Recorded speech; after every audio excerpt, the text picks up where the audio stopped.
지난주 무역계약의 조건 중 Terms of Quality, 즉 품질 조건을 학습했습니다. 이번 주에는 이어서 Terms of Quantity, 즉 수량 조건에 대해서 학습하겠습니다. 수량 조건은 거래 대상 물품의 수량과 관련된 사항을 약정하는 조건으로서 무역계약 시에 당사자는 수량 결정의 방법, 수량 단위, 계량 방법 등등, 그리고 수량 결정의 시기, 또 검량기간, 검량기한 등의 수량의 증명 방법 등을 약정해야 합니다. 다시 말하면 그 거래 시에 있어서의 수량 단위나 계량 방법, 수량 표현 방법 및 정산 가격 기준 시의 결정 방법 등 수량 결정 방법 및 그리고 그 거래 물품의 약정된 수량을 충족하는 지점을 어느 상태로 어느 지점으로 할 것이냐는 그 어느 시점으로 할 것이냐는 기준으로서였던 수량 결정 시기, 그리고 마지막으로 수량의 증명 방법에 대해서 합의를 해야 할 것입니다. 먼저 수량의 결정 방법으로서 크게 수량의 결정 단위와 수량의 표현 방법으로서 구분을 할 수 있습니다.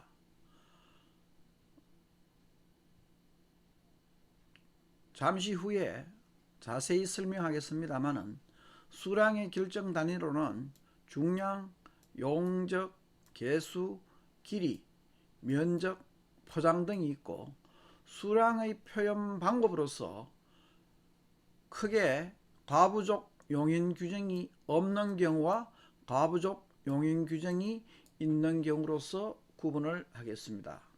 특히 이 과부족 용인 조항은 시험 문제에 빈출되고 있습니다. 같이 수량을 결정하는 수량 단위는 중량이나 용적, 개수, 길이, 면적, 포장 등으로 구분된다고 했었는데, 이러한 수량 단위는 물품의 성질과 각국의 계산 기준에 따라서 차이가 있으므로 매매계약 체결 시에 명확하게 합의해야 합니다. 먼저 중량으로서 무게를 나타내는 단위를 중량이라고 하죠. 여기는 킬로그램, 파운드, 톤 등을 사용하고 있습니다. 그 중에서 가장 많이 사용되고 있는 톤에는 롱톤도 있고 숏톤도 있고 메트릭 톤의 세 가지 종류가 있습니다. 우리나라에서는 일반적으로 톤이라고 할 때 여러분들도 2240파운드 혹은 1000kg으로 일반적으로 알고 있죠. 그러나 브리티시 혹은 잉글리시 톤이라고 해서 영국 톤이나 그리고 숏톤의 미국 톤은 차이가 많으므로 계약 체결 시에 있어서 어느 것을 할 것인지 분명히 해두어야 후일의 분쟁을 막을 수가 있습니다. 참고로 이 파트는 여러분이 가지고 있는 무역실무교재 페이지 158페이지를 참고하시면 되겠습니다. 혹 1학기 때 수업을 안 들은 학생은 교재를 갖추어 주면 좋겠습니다. 다음으로 용적이 있습니다. 우리는 보통 부피라고 하죠. 영어로서는 measurement. 통상 액체나 목재 등의 부피의 측정으로 사용되는, 부피의 측정 기준으로 사용되는 단위로서 목재는 큐빅미터, 보통 CBM으로 표시합니다. 그 다음 큐빅피트 혹은 슈퍼풋 등을 사용하고 있고, 석유 등의 액체 화물에는 배럴, 갤런, 쿼터, 리터 등을 사용하고 있습니다. 그 각각의 단위에 대한 자세한 내용은 교재를 참조하면 좋겠습니다. 왜냐하면 이런 경우에 있어서 우리나라에서는 갤런이나 커트를 잘 사용하고 있지 않습니다만 미국이나 유럽 쪽에서는 주로 이와 같은 갤런, 배럴, 쿼터 이런 단위를 사용하고 있죠. 그래서 과연 이 1갤런이 몇 리터가 되는지 1배럴이 몇 리터가 되는지 이와 같은 개념은 그냥 상식적으로 알아두시면 좋겠습니다. 물론 시험 문제에 출제되는 것은 아닙니다. 다음으로 자파나 기계류 등의 측정 기준으로 사용되는 단위로서 여러 가지가 있는데 아마 여러분들이 일반적으로 가장 잘 알고 있는 연필이나 양말 등의 더전 혹은 우리가 일반적으로 타스라 그러죠.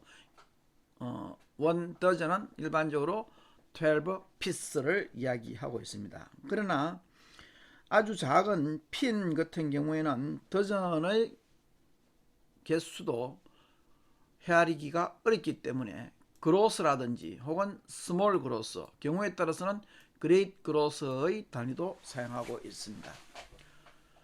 지금은 잘 출제되고 있지 않습니다만 과거 이 그로스, 스몰 그로스, 그레이트 그로스의 크기를 비교하는 문제가 출제된 적도 있습니다. 다음으로 길이로서 미터로 할 것인지 야드로 할 것인지 이 등의 기준, 특히 우리나라 같은 경우는 미터를 많이 사용합니다만 미국이나 유럽 쪽에는 야드를 많이 사용하고 있죠.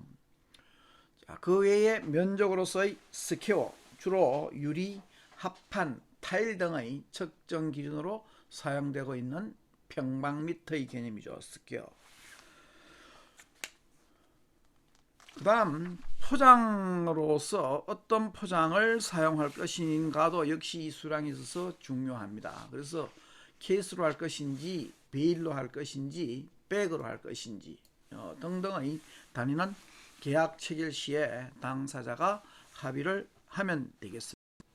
그리고 이 중량의 측정 방법으로서 간혹 총중량 조건과 오타가 났습니다. 법정 중량 조건, 순중량 조건, 정미 중량 조건이 있는데 일반적으로 총중량 조건은 물품과 모든 포장 재료를 합친 소위 중량을 이야기하고 있습니다. 즉 물품의 순수 자체 중량 및 개개의 포장 그리고 내부 충전물 등의 내부 포장 및 외부 포장재의 중량을 모두 합하여 중량을 측정하는 조건을 말하며 소맥품이나 면화 등의 특수한 물품의 경우에 있어서는 총중량 조건이 사용되고 있습니다. 다음으로 비누나 화장품 등 소매 시 포장된 채로 판매되는 제품에 있어서 사용되는 순중량 조건이 있습니다. 통상적으로 이 총중량 조건에서 내장과 외장의 중량을 공제한 조건, 그래서 이 전체의 어떤 포장에서 내장과 외장의 중량을 제외한 개개 포장의 중량만을 가지고 따지는 것을 순중량 조건이라고 하며 경우에 따라서는 물품의 정미 중량으로서 그 포장 속에 있는 순수한 중량만을 의미하는 경우가 있습니다. 아마 여러분들이 음료를 마실 경우에 그 음료의 경우에 있어서는 병을 제외한 그 내부 병에 담겨 있는 순수한 음료만을 가지고 표시해놓은 경우가 있죠. 이런 경우는 정미 중량 조건을 의미하고 있습니다. 특히 음료의 경우에 있어서.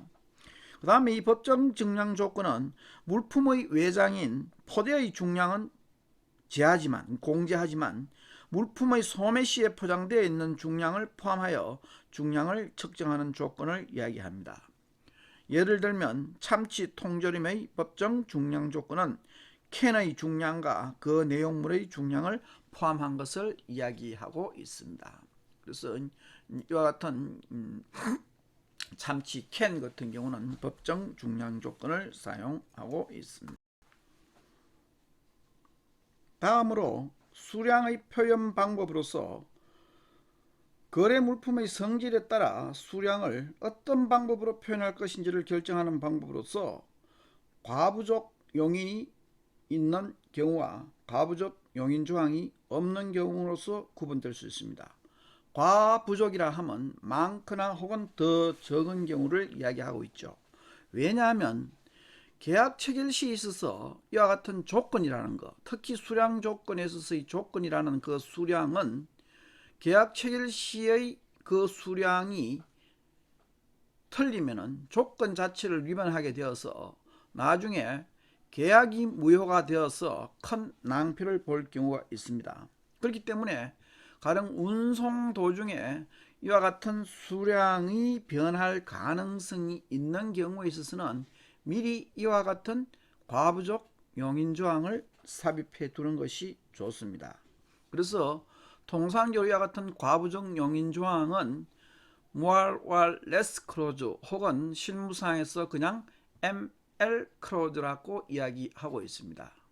예를 들자면 quantity shall be subject to a variation of 3% more or less at the seller's option이라고 하는 경우는 결국 그 수량에 대해서 매도인의 임의로 3%의 과부족의 허용을 이야기한다고 이야기할 수 있겠습니다. 그래서 이와 같은 수량 과부족 용인 조항의 경우가 있는 경우에는 대개 어떤 경우냐 하면은 장기간의 운송 도중 감량이 예상되거나 정확한 계약 수량을 선적하기 곤란한 화물, 예를 들면 곡물이나 광산물 혹은 휘발성이 강한 유류 등과 같은 살화물 혹은 산화물이라고 합니다. 영어로서는 벌크 카고라고 하는데 이와 같은 벌크 카고의 경우에는 약간의 과부족을 용인하는 것이 일반적이라고 봅니다.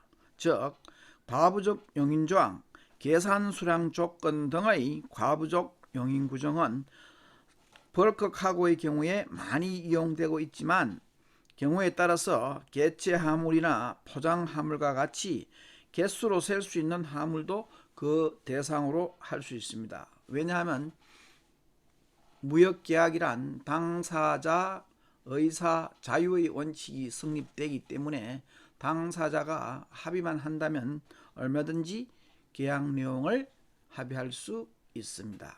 그래서 이게 계산 수량 조건이나 계산 수량 조건의 경우도 마찬가지라고 보면 되겠습니다. 그래서 먼저 이 과부족 용인 조항은 계약 물품의 수량에 대하여 일정한 과부족의 한도를 정하여 수량을 결정하는 것. 그래서 그 정해진 계약 물품의 상하 일정한 과부족을 용인하는 조항을 과부족 용인 조항이라고 하고 있습니다. 반면에 계산 수량 조건이라는 것은 과부족 용인 조항을 설정하지 않고 계약 물품의 수량 앞에 about 혹은 circa 또는 approximately, 그러나 지금은 circa 하는 단어는 사용되고 있지 않습니다만은 대략 혹은 약이라는 이와 같은 about나 approximately 등의 표현을 추가하여 수량을 결정하는 조건으로서 인도 수량의 상하 변동폭인 역시 신축성을 부여하는 것을 계산 수량이라고 합니다. 이 계산이라는 말은 한자로 하면 다개짝의 어림잡는 수량이라는 뜻으로 이해를 하면 되겠습니다. 일반적으로 신용장 거래에서는 about이나 혹은 approximate라는 단어를 사용하여 수량을 표현할 경우 신용장 통일 규칙에 따라서 이것은 10%의 수량 과부족이 허용된다라고 생각하면 되겠습니다. 참고로 about나 approximate라는 단어를 사용하여 금액 또는 단가를 표현하는 계산 금액 조건의 경우에 있어서는 10%의 금액 또는 단가의 과부족은 허용되지만 수량의 과부족은 허용되지 않습니다. 이것은 그 approximate이나 about란 단어가 수량, 금액 또는 단가와 관련하여 사용된 경우 수량에만 약이라는 단어가 있다면 수량에만, 금액에만 약이라는 단어가 있는 경우에는 금액에만, 단가에만 약이라는 단어가 있는 경우에는 단가에만 각각 10%의 과부족이 허용됩니다. 그렇기 때문에 만약 신용장 이외의 무신용장 거래에서 어느 정도의 과부족을 허용할 것인지에 대하여 국가나 혹은 관습상의 차이로 인하여 당사자 간의 분쟁이 야기될 수 있으므로 이에 대해서는 분명하게 그 상하 변동폭 혹은 과부족 수량을 명기를 해 두어야 할 것입니다. 다음으로 정산기준가격이라는 것이 있는데, 이 정산기준가격은 수량의 과부족이 허용되는 경우에 그 과족분에 대하여 단가를 결정하는 기준이 되는 가격을 말합니다. 정산기준가격에는 계약가격과 선적일 가격 또 도착일 가격이 있습니다. 당사자는 이와 같이 수량의 과부족이 허용되는 경우에 그 과부족분을 정산하기 위하여 계약가격 혹은 선적일 가격 혹은 도착일 가격 중에서 어느 하나를 선택하여서 매매 계약 체결 시에 표시해 두어야 분쟁을 방지할 수 있습니다. 따라서 정산기준 가격에 대하여 당사자 간의 합의가 있는 경우에는 그 합의한 가격을 기준에 따르고 당사자 간의 합의가 없는 경우에는 일반적으로 계약 가격에 의해서 정산하는 것이 일반적이라고 봅니다. 이것은 하나의 상관습이라고 보면 되겠습니다. 이와 같은 과부족의 선택권자는 운송 방법에 따라서 나뉘어지는데, 통상적으로 정지선에 의해서 적재되는 일반 화물의 경우에 있어서 그 과부족은 매도인의 선택, 다시 말하면 셀러의 옵션으로 되지만, 용선계약의 경우에 있어서는 용선계약서는 본선의 적재량에 대하여 통상 선주의 임의 또는 본선의 임의로 한다는 식으로 선택하는 것이 일반적이라고 보면 되겠습니다. 또한 매매계약상의 과부족분에 대하여서는 매도인과 매수인 중에서 누가 선택권을 가지는지를 규정함에 있어서는 통상 매매계약상 운송계약의 체결 의무가 누구에게 있는지에 따라서 결정된다고 볼 수 있겠습니다. 자, 운송계약 혹은 보험계약과 관련해서는 다음에 학습할 인코텀스에서 다시 한번 설명을 하겠습니다. 여기에서 나오는 CIF 규칙이라든지 FOB 규칙의 경우에 있어서 그 과부족의 선택권자는 바로 운송계약의 체결 의무자라고 보면 되겠습니다. 한편으로 과부족 용인이 없는 경우가 있는데, 과부족 용인 규정이 없는 경우란 계약 물품의 수량 앞에 과부족의 허용 범위나 about 또는 approximate라는 표현 없이 정확한 수량을 표시하여 수량을 결정하는 것을 말합니다. 벌크 카고의 경우에는 운송 중의 감량이 예상되어 표시된 수량 그대로를 정확하게 인도한다는 것은 기술적으로 거의 불가능하므로 계약 물품의 수량 앞에 과부족의 허용 범위나 about 또는 approximate라는 표현 없이 정확한 수량을 표현하여 약정하더라도 신용장 통일 규칙에 따라서 통상 5%의 과부족이 인정됩니다. 그러나 개개의 포장 단위 또는 개개의 품목과 같이 개수로 수량을 표시할 수 있는 물품의 경우에는 계약 물품의 수량을 정확히 표시하여 그대로 인도할 수 있기 때문에 계약 수량대로 물품을 인도하지 않는다면 계약 불이행이 된다고 볼 수 있습니다. 다음으로 최소 및 최대 인수 가능 수량이 있는데, 최소 인수 가능 수량이란 계약 체결 시에 수량을 명확히 약정하지 않고 인수 가능한 최소한의 수량을 약정하는 방법을 말하고 있습니다. 이는 계약 수량이 최소 생산 단위를 충족시킬 수 없는 소량의 주문인 경우에는 상품의 단가가 상승하게 되어 수출 채산성이 악화될 뿐만 아니라 운임도 최저 운임이 적용되어 운임이 상승하게 되기 때문에 매도인은 예기하지 않은 손실을 입을 수가 있습니다.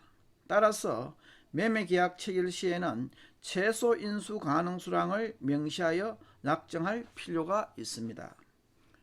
반면 최대 인수 가능 수량은 계약 체결 시에 수량을 명확히 약정하지 않고 1회당 인수 가능한 최대한의 수량을 약정하는 방법을 말합니다. 이는 대량 생산이 불가능한 수공예품 등과 같이 계약 수량이 공장의 생산 능력을 초과하는 수량인 경우에는 수주하더라도 약속대로 물품을 인도할 수 없게 됩니다. 따라서 계약 체결 시에는 최대 인수 가능 수량을 명시하여 약정할 필요가 있습니다. 지금까지 학습한 수량 표현 방법에 있어서 결론적으로 이야기하자면 여기 표에서 보는 바와 같이 무신용장 거래에 있어서, 즉 신용장을 사용하지 않는 거래에 있어서는 수량 가부족 용인과 관련하여 아무런 규정이 없습니다.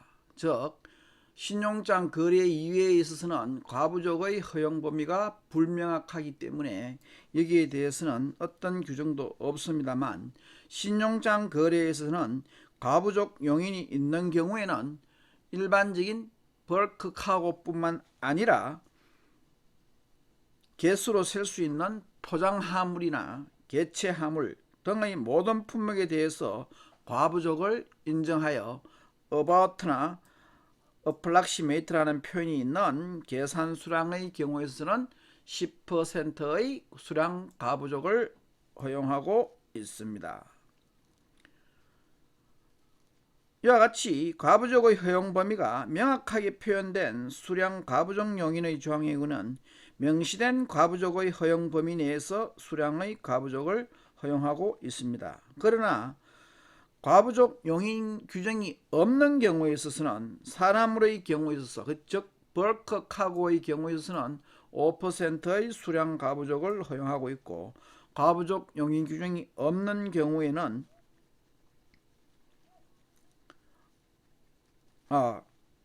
잠시 수정하겠습니다. 벌크 카고의 경우에 있어서는 5%의 수량 과부족을 허용하고, 그 이외 포장화물이나 개체화물의 경우에 있어서는 과부족을 인정하지 않고 있습니다.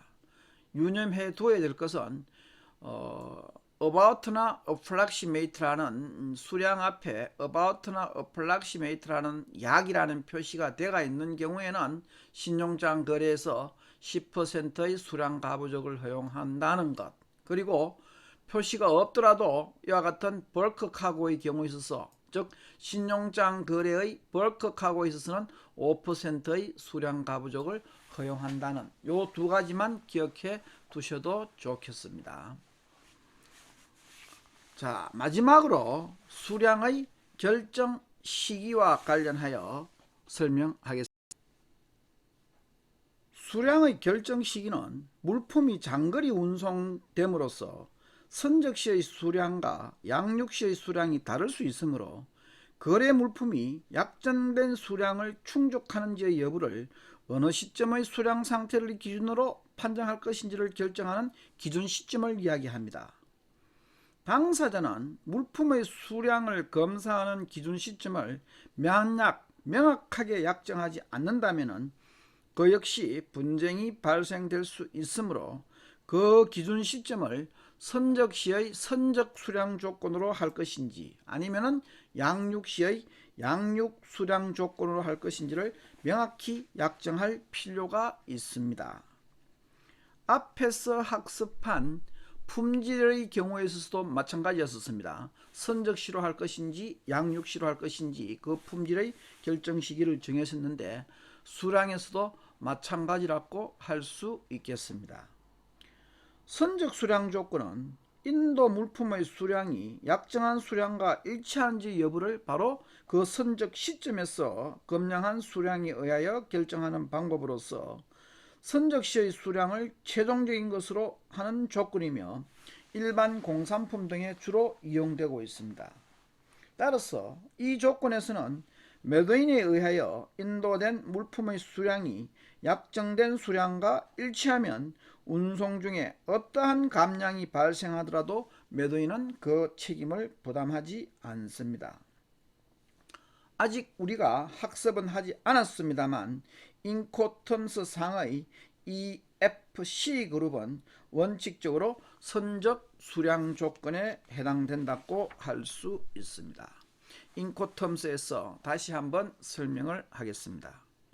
한편 양육 수량 조건의 경우에 있어서 이 양육 수량 조건은 인도 물품의 수량이 약정한 수량과 일치하는지의 여부를 바로 도착지의 양육 시점에서 검량한 수량에 의하여 결정하는 방법으로서 운송 중의 감량이 발생하기 쉬운 벌크 카고 등에 주로 사용되고 있습니다. 따라서 이 조건에서는 매도인에 의하여 인도된 물품의 수량이 도착지의 양육 시점에서 약정된 수량과 일치하여야 하기 때문에 매도인은 운송 중의 물품의 감량에 대해서 책임을 부담하여야 합니다. 당사자 간에 별도의 합의가 없는 한 인코텀스 상에서는 D그룹, DPU나 DAP, DDP는 원칙적으로 양육 수량 조건이라고 할 수 있습니다. 즉 선적 수량 조건이냐 혹은 양육 수량 조건이냐에 따라서 그 입증 책임도 달라진다고 할 수 있겠죠. 통상적으로 선적 수량 조건에서는 그 수량의 일치 증명을 매도인이 할 필요가 있을 것이며 양육지에 있어서의 계약과 수량 조건이 일치하는지에 대해서는 매수인이 입증할 책임이 있다고 할 수 있겠습니다. 이는 굉장히 책임 문제로서 중요한 문제라고 할 수 있겠습니다. 자, 이상으로서 무역계약의 조건 중 수량 조건에 대한 학습을 마치겠습니다.